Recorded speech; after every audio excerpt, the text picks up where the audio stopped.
Hello everyone, welcome to my channel. तो बिना किसी देरी के शुरू करते इस ड्रामा का हिंदी एक्सप्लेनेशन का एपिसोड 10th। एपिसोड के स्टार्टिंग में दिखाते हैं कि जियांग सभी लोगों के साथ लोकेशन पर पहुंच जाता है, पर तभी उसे पता चलता है कि यहाँ पर सूजी भी आ चुकी है और उसके साथ कैन भी आया हुआ है। जिसके बाद हमें सभी को साथ में बैठा हुआ दिखाया जाता है और उन सभी को बताया जा रहा था कि इन सभी को यहाँ पर साथ में एक गेम खेलनी होगी और वो ये होता है कि इन सभी को एक ड्रामा की एक्टिंग करनी थी। तो ये सुनकर सूजी बहुत ज्यादा खुश हो जाती है और वहीं पर कैन जो कि लिनोई से पीछे से बातें कर रहा था और ये देखकर तो हमारे दिलजली यानी जियांग को तो बिल्कुल भी अच्छा नहीं लगता, क्योंकि बहुत ही ज्यादा जेलस जो हो रहा था। नेक्स्ट इनमें लिनोई को दिखाया जाता है जो कि ड्रामा का अच्छे से ड्रेसअप करके फिर अपने पार्टनर को ढूंढ रही थी। उसका पार्टनर जियांग को ही बनाया गया है, जिसको लिनोई तो बस देखती ही रहती है क्योंकि वो बहुत ही ज्यादा अच्छा और हैंडसम लग रहा था।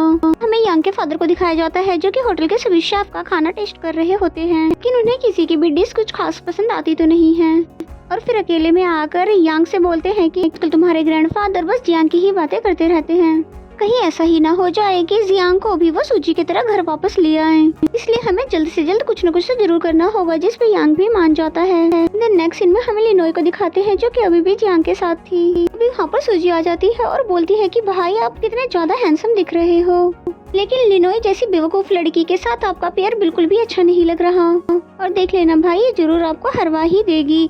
जिस पे लिनोई भी चुप नहीं रहती, उसको जवाब देती है और फिर उसके बाद वहाँ से चली जाती है।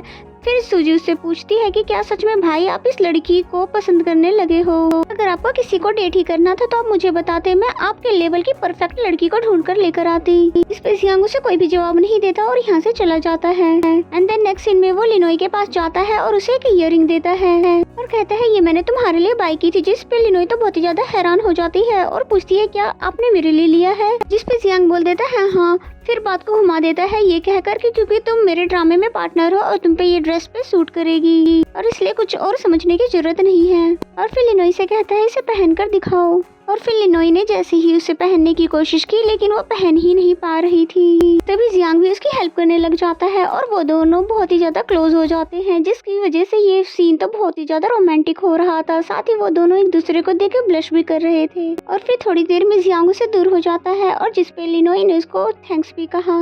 एंड देन नेक्स्ट सीन का हमें सीन दिखाया जाता है जहाँ पर सभी रेडी हो गए थे कि तभी एक आदमी भागता हुआ आता है और बताता है कि यहाँ पर किसी का मर्डर हो गया है, जिसपे वो सभी उस फेक बॉडी को देखने के लिए आते हैं क्योंकि इन सभी का टास्क ये है कि इसकी मर्डर मिस्ट्री को सुलझानी है। इसलिए ये सभी जंगल की तरफ जाने लग जाते हैं क्लू ढूंढने के लिए। फिर हमें जंगल का सीन दिखाया जाता है जहाँ पर जियांग अपना रास्ता भूल रहा था क्योंकि उसको बचपन से एक प्रॉब्लम थी, उसे राइट और लेफ्ट में कंफ्यूजन होती रहती थी। फिर लिनोई हंसती है और बोलती है कि क्योंकि तुम बचपन में भी बिल्कुल ऐसा ही किया करते थे, तो तुम हमेशा भूल जाते थे कि लेफ्ट क्या होता है और राइट क्या होता है। तब मैं तुम्हारा हाथ पकड़कर तुम्हारी हेल्प करवाती थी। जिसपे जियांग कहने लगा कि अब तो मैं बड़ा हो चुका हूँ और साथ ही बहुत ही ज्यादा हैंडसम और टैलेंटेड शेफ भी, इसलिए अगर मुझ में कोई एक कमी है भी तो वो मायने नहीं रखती। जिसपे लिनोई कहती है पर गेम तो हमें अभी जीतनी है ना, और फिर ठीक बचपन की तरह उसका हाथ पकड़कर उसको ठीक लोकेशन पर लेकर जाने लग जाती है।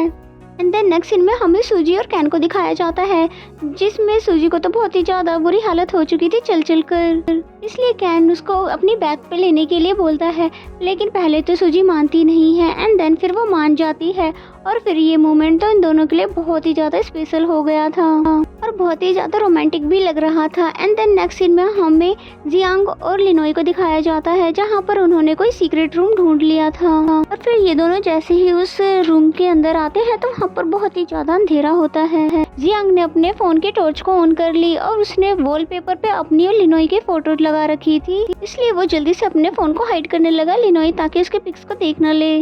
लेकिन कुछ परसेंट तो लिनोई देख ही चुकी थी, लेकिन वो कंफर्म नहीं थी कि क्या ये मेरी ही फोटो थी। जहाँ पर इनको बहुत सारे प्रूफ मिलते हैं और ये इन प्रूफ को भी देख ही रहे थे कि तभी वहाँ पर अचानक से कोई ऊपर से सीढ़ी उठा लेता है और साथ ही इन दोनों को यहाँ पर लॉक भी कर देता है और इन दोनों को यहाँ पर कैद करने वाला कोई और पर्सन नहीं है बल्कि जियांग के अंकल यानी कि यांग के फादर है। और ये देखकर लिनोई और जियांग बहुत ही ज्यादा परेशान हो जाते हैं कि भला ऐसा कर भी कौन सकता है। फिर तभी जियांग का फोन भी डेड हो जाता है, यानी कि उसकी बैटरी खत्म हो चुकी थी, जिस पे तो लिनोई और भी ज्यादा परेशान हो जाती है क्योंकि वो अपने साथ अपना फोन तो लेकर आई ही नहीं थी। नेक्स्ट सीन में ये सब करने के बाद जियांग के फादर वहाँ से भाग रहे होते हैं, पर उन्हें सूजी देख लेती है और समझ जाती है कि ये अगर यहाँ पर है तो इन्होंने जरूर कुछ न कुछ तो गड़बड़ किया होगा।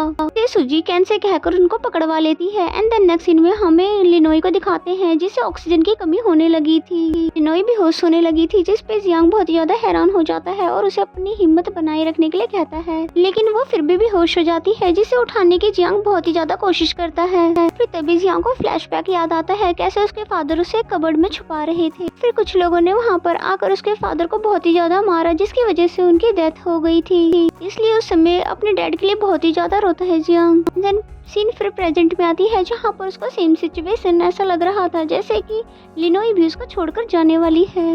नेक्स्ट सीन में हमें सूजी को दिखाते हैं जिसने यांग के फादर को पकड़ लिया था और फिर उनको टॉर्चर भी करने लग जाती है। और कहती है कि मुझे साफ साफ बताओ कि आप यहाँ पर आए क्यों हो और मेरे भाई को आपने कहाँ पे रखा है और आपने हमेशा की तरह उसके साथ कुछ गलत तो नहीं कर दिया है। लेकिन वो कुछ भी नहीं कह रहे होते हैं, जिस पे तो सूजी एक डंडा उठा लेती है और वो उसके फादर को मारने ही वाली थी कि तभी वो सच सच बता देते हैं कि मैंने बैम्बू प्लेस पर जियांग को कैद कर दिया है। और ये सब सुनकर तो सूजी बहुत ही ज्यादा हैरान हो जाती है और फिर जल्दी से अपने भाई को बचाने के लिए भाग जाती है। और कैन तो खड़ा होकर उसको बस देख रहा था कि ये कितनी ज्यादा ही कूल है और फिर उसके पीछे पीछे वो भी चला जाता है। एंड देन हमें फिर से लिनोई और जियांग को दिखाया जाता है जहाँ पर लिनोई तो अभी भी बेहोश है और साथ ही अब जियांग की भी तबीयत खराब होने लगी है, लेकिन उसने तब भी लिनोई को बचाने के लिए ऑक्सीजन देने का ट्राई किया, इसलिए वो उसको सीपीआर देने लगता है, यानी कि उसको किस कर लेता है, जिसकी वजह से उसकी हार्ट बीट भी तेज होने लगती है।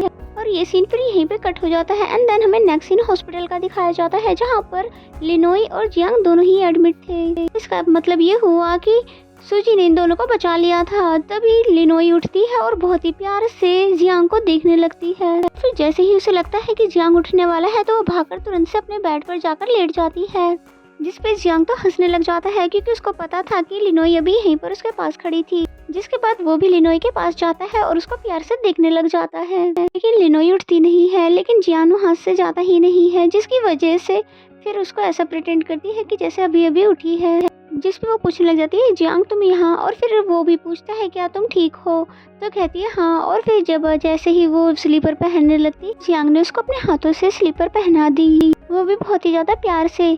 लिनोई बहुत ही ज्यादा हैरान होती है उसके इस बिहेवियर को देख के। यहाँ पर कैन भी आ जाता है भागता हुआ और फिर वो इन दोनों को साथ में देखकर बोलता है शायद मैं गलत टाइम पर आ गया हूँ। जैसे ये कहकर जाने वाला होता है तो लिनोई उसको जाने ही नहीं देती और फिर उसको हमेशा की तरह मारने लग जाती है। और तभी उसके फादर भी आ जाते हैं जो कि अपने साथ फ्रूट लेकर आए थे और फिर उस लीफ को लिनोई के फेस पे मार देते हैं और लिनोई जियांग के फेस पर, और फिर वो इन तीनों को देखने लग जाता है, जिस पे लिनोई उनको सॉरी कह देती है। एंड देन नेक्स्ट सीन हमें हॉस्पिटल के बाहर का दिखाया जाता है जैसे ये डिस्चार्ज होकर कैन के साथ बातें करते हुए लिनोई आगे आगे जा रही थी।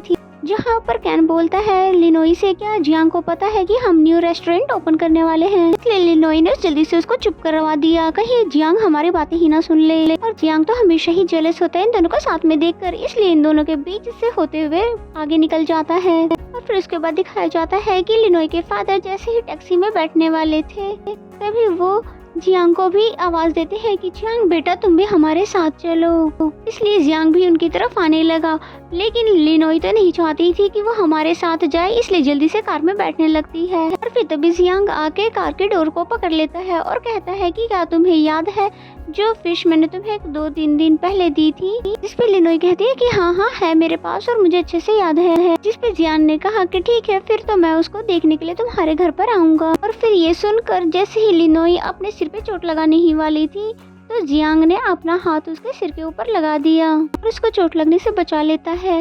और फिर बहुत ही प्यार से उसको देखने के बाद उसे बाय कहकर वहाँ से चला जाता है। और फिर तभी वहाँ पर यांग भी आ जाता है जो कि जियांग को लेने के लिए आया था और फिर कार में बैठते ही उसको सॉरी कह देता है और बोलता है कि मुझे नहीं पता था कि मेरे डैड तुम्हारे साथ ऐसा करेंगे, इसलिए प्लीज तुम उनकी ये लास्ट मिस्टेक समझकर उनको माफ कर दो, प्लीज पुलिस में रिपोर्ट मत करना। जिस पे जियांग कहता है कि ठीक है तुम कह रहे हो तो, इसलिए इस बार तो मैं उन्हें छोड़ा हूँ, लेकिन याद रहे कि वो नेक्स्ट टाइम से ऐसा कुछ भी ना करें। जिसके बाद यांग ने उसको उसकी लोकेशन पे छोड़ दिया और फिर यहाँ से चला जाता है। जिसके बाद मैनेजर यांग के पास आती है और पूछती है क्या जियांग जियांग ठीक है, जिसपे यांग ने बताया कि हाँ, और फिर पूछता है कि वैसे मेरे फादर को कैसे पता चला कि जियांग कहाँ पर गया था। जिसपे मैनेजर बताती है कि आपके फादर ने मुझसे ही वहाँ की लोकेशन पूछी थी और इसीलिए मैंने ही उनको ये लोकेशन बताई थी। तो ये सुनकर यांग पहले तो बहुत ही ज्यादा गुस्सा होता है और फिर प्यार से समझाने लग जाता है कि देखो, आगे से कभी भी मेरे फादर को बिना पूछे मुझसे कुछ भी मत बताना। तो ये सुनकर मैनेजर बिल्कुल खामोश हो जाती है और फिर इसी सीन के साथ ये एपिसोड यहीं पे खत्म हो जाता है।